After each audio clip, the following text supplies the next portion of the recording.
Muslim ma toujours ayni ɗo joni am amari duuɓi neɓi ko fuɗɗiɗa himugol an e yoriken kombo atti ka game voilà a jale ɗon nankirɗima de non afa ala bala wadde ki kalajo de non c'est pas la même chose yoriken go kotiraɓe amen ka towi yoriken go ɓe rappelno ko men pay ko ari kon pay koy yoriken inspiré maka mais bien sûr ande inspiration no ɗuuɗi façon en fait awa heɗade goɗɗo o motive ma fiya waɗu ko woni wadde kon awa heɗade goɗɗo imitamo innaɗa faala wawde am makko quoi. Moi j'ai jamais voulu imiter Yorick parce que je voulais être moi ande ko mi faala wonde kon ka rap ko ɗum mi woni quoi mi rapa ɓe na wayi ko muslim no jogi ɗum ɗo ko goto ala rebel kadi ko woni ko mo mari parce que so rap yitunga ine wayi c'est rebel mic qui rap techniquement flowing on skill ji ɗum ɗon il a quelque chose qui est en lui quoi tu vois parce que ɗum woni art jo ko pour pouvoir se distinguer il faut savoir se démarquer donc moi les Yoricains les prophéties il y a beaucoup de schools guinéens qui m'ont inspiré qui m'ont poussé à faire du rap parce que non faut qu'on rap polar watto non ouais rap polar mais watta ko rap polar mais watta. Tu n'as jamais voulu imiter Yorick? Non. Tu n'as jamais voulu être comme Yorick? Non, j'ai jamais voulu rapper comme lui, j'ai jamais voulu rimer comme lui, j'ai jamais voulu faire le rap comme lui. Mais quand même, c'est quelqu'un qui m'a inspiré, quoi. Il m'a poussé à faire du rap polar. Parce que, na menen créé rap polar, mais taw, hombe tay, hay Yorick na kan quoi tu as de rap polar. Quand kadi peut-être haray ko goddo go, no nuwode moya to no kan kadu hebi ngal ciujale on, c'est-à-dire en motivation fiyo wadu tu vois minno mi do wawide wono prophète dien Yorick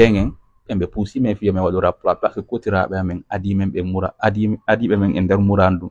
parce que en 2004 on était des gamins kamɓe premier album mabɓe ngo 2004 yalti et rassure-toi si tawi woni goɗɗo innima yaltini album en 2004 ça veut dire que cette personne là n'a pas commencé à rapper en 2004 elle a commencé à rapper dans les années 80 et quelques, tu vois non parce que rap procédure dit non heavy moment monta que underground on tout donc parfois ça peut te prendre 10 années ou bien 8 ans c'est à titre d'époque dont tawata vraiment le rap n'était pas trop médiatisé une technologie on a avancé comme avant rini tu vois ko hande pay ko majata hande nata e studio yaltina son fo andam aussi comme mari talent na talent parce que ko technologie on développé a hewti long anda yaltina e joni hara hay sa dojjutu ma dum fuytuda fop anda ko on fuytada mande wi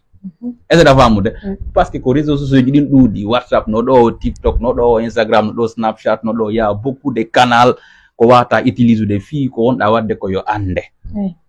jon non fewndo jamanu grandɓe ɓen ɗum ari ala hari ko radio ji woodi ɗi radio ji ɗon kadi ari a konta e ɗi est-ce que tu vois donc c'était pas facile tu vois non donc ɓe innima ɓe yaltini premier album maɓɓe noon dikkira en 2004 dis-toi que ils ont commencé à rapper 10 ans avant ou bien 15 ans avant quoi tu comprends avant qu'il sort un album sur le master donc mi côté wigol kari inspire mi hesira ɗum parce que andi neɗɗo il faut être toujours humble quoi jippoɗa fo guitorawa kakol quoi mi argol win non mi ala idole goɗɗo inspira majjiɗi naka kammo fottuɗa arɗa leygoy d'accord il faut jama on kadi wawa reconnaître de ko gramɓe ɓe ngacci ɗo kon quoi muradu ndo a tawa bemma no waɗa ma ɗum kotirawa ma no waɗa ara inna goɗɗo inspirama man ala idole ala goɗɗo c'est ko fenande quoi moi je peux pas comprendre ça parfois j'entends des gens dire ça mais c'est faux quoi neɗɗo wawata wadde hunde tawata goɗɗo inspiralima quoi hande le meilleur joueur du monde Messi mo mari idole jo Cristiano Ronaldo no mari idole jo hay Zinedine Zidane mo mari idole jo et pourtant c'est des légendes du football ben tigi ɓe woni devant les médias koɗo par exemple Messi c'est halnima idole jo makko hay andamo Pablo Aimar c'est les vrais connaisseurs du foot qui connaissent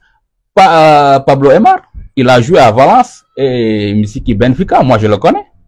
ade mum daɓɓum ni argente mum koko woni idole de Messi on est-ce que tu vois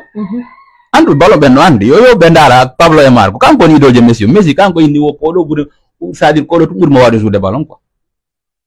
et pourtant Messi aujourd'hui il a 46 trophées oya ala hay feccere trophée nde Messi gagnil c'est la femme a wonde ko shati pini hore ma teddini ko adibe ma atibe arde murandum sa ko sa teddini be hankati wawa hebude teddungal yori kengen ko teddintebe wonde mi nana yobbe no compara men non tabe compara nge yori ken d'accord tu vois hande Kendrick Lamar ko nanti ndo wawata wiide a compara moy Tupac donc wobbe ne compare de on non si est-ce que amana femme be mo be woni compare non c'est pas des fans les fans des boys ils comprennent ce que j'ai dit ils comprennent ce que j'ai dit quoi parce que mi do ediki be ndumura du ko mi do yamiri be tedding legend be wonbe wonnobe do ben min ko dum yamiri fans baseball ben fop donc ayata fans baseball on débat peut-être comme ananda ma c'est pas un fan baseball ma dum gaaju manada peut-être c'est un fanatique je peux le comprendre alors moi dit muslim peut-être ma manière d'écrire tu vois le fait voyager de trop non quand que muslim ouais il est d'accord quoi mais muslim il a comparé me yori ken parce que yori ken ko kotira ma ko katowi adi do moy muhunden yori ken kadi ko tawado e inspire do lang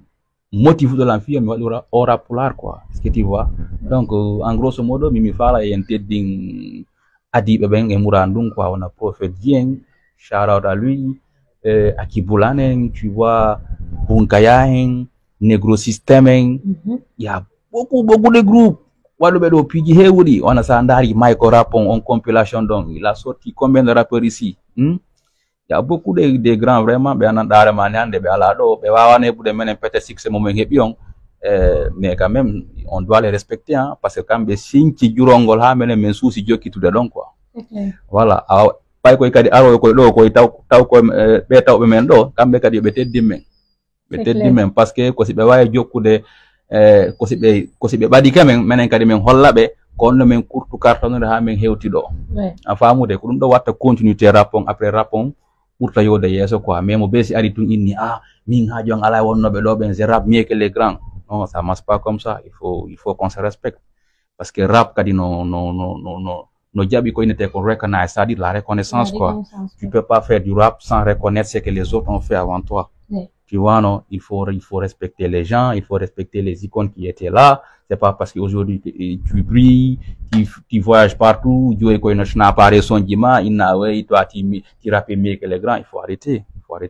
c'est irrespectueux quoi wadu ko onda wadde ko ngi jamanu mangu mo be marqué époque mo on fait quoi tu vois Yori Ken c'est quelqu'un qui a marqué son histoire malgré qu'il n'a pas un album solo, mais à travers ces quelques mesures qu'il écrivait dans le groupe méthodique, mais c'était extraordinaire.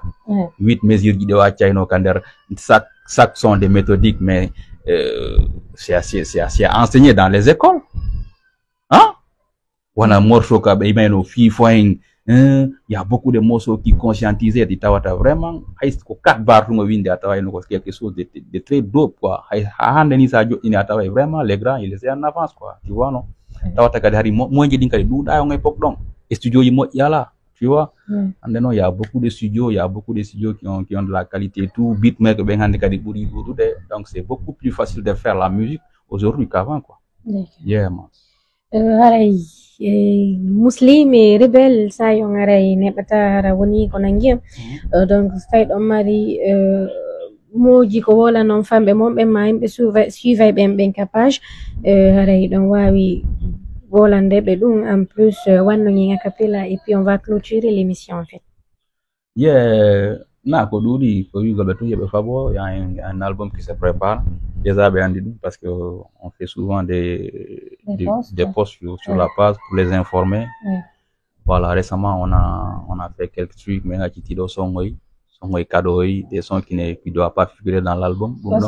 songoy on a dit non c'est pas des sons qui vont figurer dans l'album et tout juste parce que andi fan joma kan ngaray no yidi chaque jour ya yaltin son et nous menen siko sago men ko par 4 ans men yaltin ce projet non mais famille maintenant bon ka musique hande il faut être productif mais famille donc do wadi à chaque fois jona jetta hay tang dudo chaque année da do yaltin des projets ma dum chaque 2 ans da do yaltin des projets tout voilà mais ça ay minimum sago men jotto 4 ans men yalta parce que menen men yalta to men hala fi faale haalugol quoi ko men accu ko nan darma dogay ka der koy kadi pendant des années quoi parce que men jetta tan si be winda Okay. Tu vois, donc du coup, quand on va se profiter, mais acquis son oui, garantie d'offre, il y a qui font donc en attendant. Mais il y a un album wangal quoi en 2000, na album de ko en 2025 inchallah rabbi yaltay quoi donc gari ko dum do mi mari ko men halna be yo be hebbindo moƴƴa be fabbo men mede ngarde quoi si yawti don kadi haray mede weltanima e déplacement interview men daari golle den kadi ka pass no labede e yewtereji din vraiment haray no laba quoi yo Allah ɓurtu nawre kadi golle de yeso haray kadi meden noddi fan ɓesbo ɓen fo yoɓe ɓurtu abonnade ka page tu vois ɓe jonna force ɓe partage piiji ɗin quoi parce que andi si tawi woni suddiɗo no wadde meccal ɗo suguɗe mecce ɗo aray no satti seeɗa menen meɗen andi tu vois no ko woni feƴƴude ndi leydi kon quoi les choses ne sont pas si faciles donc haray meɗen tori jaman vraiment yo soutenu page on moƴƴa abonno e page on moɓe waɗa darda ɗon clique ton like ton partage piiji ɗin o yi ko sonnaji mo nanɗa hoorema ni mo wawno wadde piiji go hande tu vois voilà toro biye Dubai ya to fija kono waɗali ka mo ƴetti caméra makko mo gollude hoore jam donc ɓeɗo noon doit tambitede wallite moƴƴa haray meɗen tori jaman kadi yo ɓeydu soutenance o moƴƴa quoi. Merci beaucoup. Merci. Kono ɓe wiri on non album wangal no arde en 2025. Surtout restez coachés sur leur page et surtout restez coachés sur My Guinée Avant Tout pour ne rien manquer. Muslim et Rebelle du Make. En acapella s'il vous plaît. Acapella bon Sadio Nata Rebelle o ñilgina quoi non kanko woni pay gungun avami tu vois mo ñilkinde ɗon seeɗa ala problème ko guutum ka ko ma tum wa Rebelle yo ñilkin ɗon seeɗa jonnumo ɗon o waɗa ndimo heddo ya mi tawa goɗɗo waɗi sillangol mara jango hara mi yebata jungo si wona salam mi memata ko goɗɗo ɗum ko haram mi feƴƴata ɓe inna gujjonoɗama puyɗo no yahaɗa hunde o nafata kaali si heɓoto haysi mi nata e gayka mi lutta ton kono de heɓoto sabu ɗaɓɓere fara wari woɓe hino yaha hino sujjana jalan si tampere ɗum waɗata ha min miɗo yeyanimo an ko lakkere an ñamayi mi haysi ɗuɗa kono wonay ko laaɓi haysi ko tega yeyayi mi hersirtaɓay wona ko harmi jogo vision faale ma on ɗum yo wonu mission e to laato yara koyɗe révolution mi watta ɗon seeɗa mais noon naga pular quoi. D'accord.